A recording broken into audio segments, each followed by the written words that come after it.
Hello and welcome. It's PDJ on the mic. So today, tabs or tablature.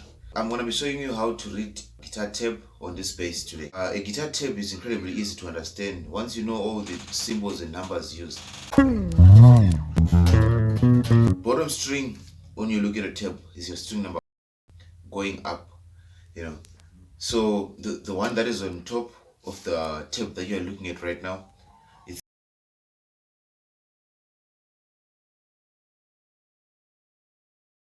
So let's say we start on string number 3, which is 1, 2, 3.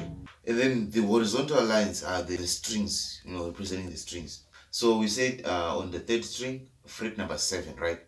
So 7, string number 3, here it's 0. And then so it's going to be 1, 2, 3, 4, 5, 6, 7. So if you see on the third string, written 7, this is the note. If you see, for example, let's say on the second string, that's 1, 2. Let's say you see there's a 12, then you know count your frets until here.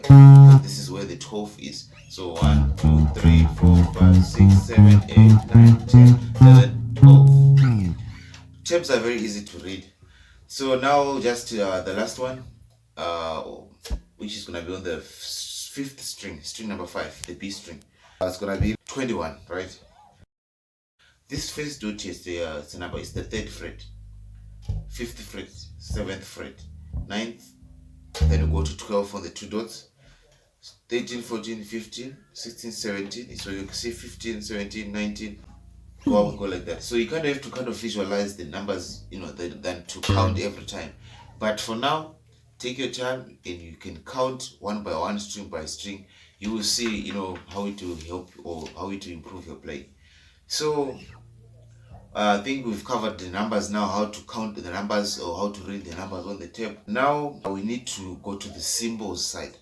This side of the symbols, is the side that gives you I would say, the rhythmic flow of whatever is being played. So understanding the symbols is very important. So here I have a couple of symbols that we kind of used every day.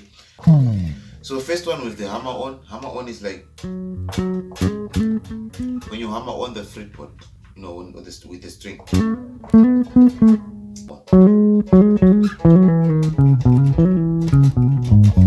We have pull off from the note, just as the name implies, pull off. And then we go to B, which is a bend. So when you bend, it will be written on the tab. You are bending from where to where. Once you just see a B, there's a bend. And then we come to slides. When I put them on the screens, these slides. The one is a slide up.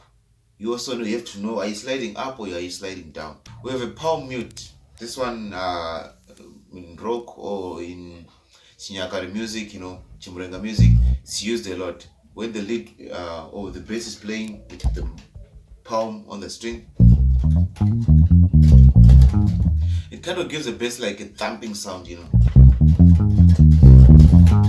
instead of playing it open.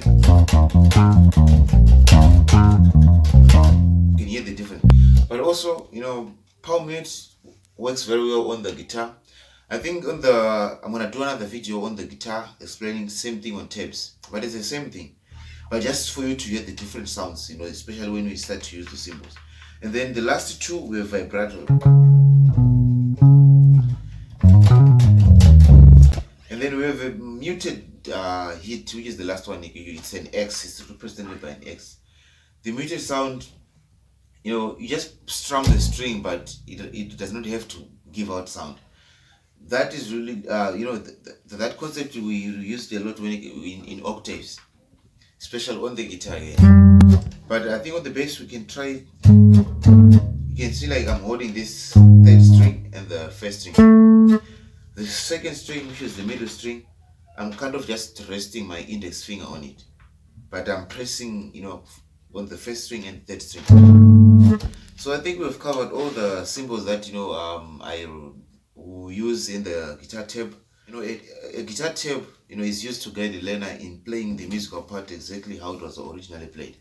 So, for example, if I play a piece and I write the tab correctly, you if you follow that, that tab, you play exactly the way I played. So I think tabs are very important. We lack that in Sungura music in Zimbabwe, but I think in the near future we'll get in there. So thank you for watching. See you in the next video.